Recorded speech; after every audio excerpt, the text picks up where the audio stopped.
Bonjour et bienvenue. Oui, là je vais vous présenter la situation comme on le fait au Cameroun. Et je vais vous présenter la situation telle comme nous le faisons au Cameroun pour accompagner cet écosystème que nous mettons sur le terrain. Et lui vous parlera de comment cette situation fonctionne. Donc, au Cameroun, on a ce modèle avec madame qu'on a créé, une création de Madame des Femmes. On n'aime pas le dire, mais c'est une création, c'est une innovation au Cameroun. On a ce qu'on appelle RELES, le réseau local d'économie sociale et solidaire. Donc, au Cameroun, on a deux types de structuration. La structuration verticale et la structuration horizontale. Donc, au niveau des arrondissements du Cameroun, sur toute l'étendue du territoire camerounais, on a un RELES par commune. Donc, un réseau local d'économie sociale et solidaire par commune. Maintenant, quand nous montons au niveau du département, on a un REDES, réseau départemental de l'économie sociale et solidaire, qui regroupe tous les RELES du département. Au niveau de la région, nous avons un RERES, réseau régional de l'économie sociale et solidaire. Et maintenant, au niveau national, nous avons un RENES qui est représenté par Mme Edina Léontine, réseau national de l'économie sociale et solidaire. Maintenant, qu'est-ce que le RELES? En termes simples, parce que moi, je suis du terrain, je dirais que sur le terrain, nous disons que le RELES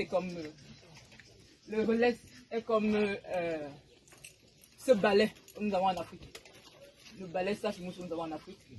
Cette corde qui est au niveau du balai, c'est le RELES.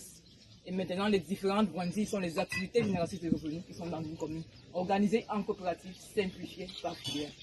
Pourquoi la coopérative pour notre RELES? Parce que la coopérative est à la fois économique et sociale par rapport aux autres entités de l'économie sociale qui sont les mutuelles et autres. Nous avons choisi la coopérative.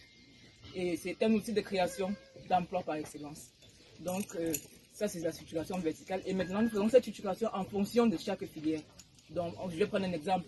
Pour la production de maïs, une production de maïs ici en Gauteng. Si on a une coopérative de maïs au niveau de Gauteng, déjà, on a une seule au niveau du RELES qui couvre tout l'arrondissement de Gauteng, avec des antennes dans chaque village. Maintenant, au niveau départemental, on aura une union de producteurs de coopératives de maïs. Au fur et à mesure, au niveau du RERES, on aura des fédérations, ensuite des confédérations par filière. C'est la professionnalisation déjà des acteurs au niveau du terrain.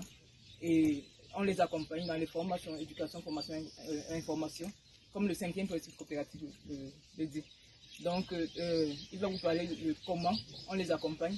Mais notre souhait, c'était, pour ce forum, notre objectif, c'est que chaque pays africain, chaque jeune africain qui est ici présent, puisse se doter de cet écosystème, de comment il fonctionne, de comment comment on le met en place, pour que nous tous nous pourrons parler le même langage. Je dirais que le RELES au niveau de l'Afrique, parce que là j'ai expliqué le RELES au niveau du Cameroun, c'est toujours ce balai. Et le Cameroun représente une brindille de balai. Et tous les autres pays africains doivent devenir beaucoup de balais pour que nous soyons plus forts et que nous développons notre continent.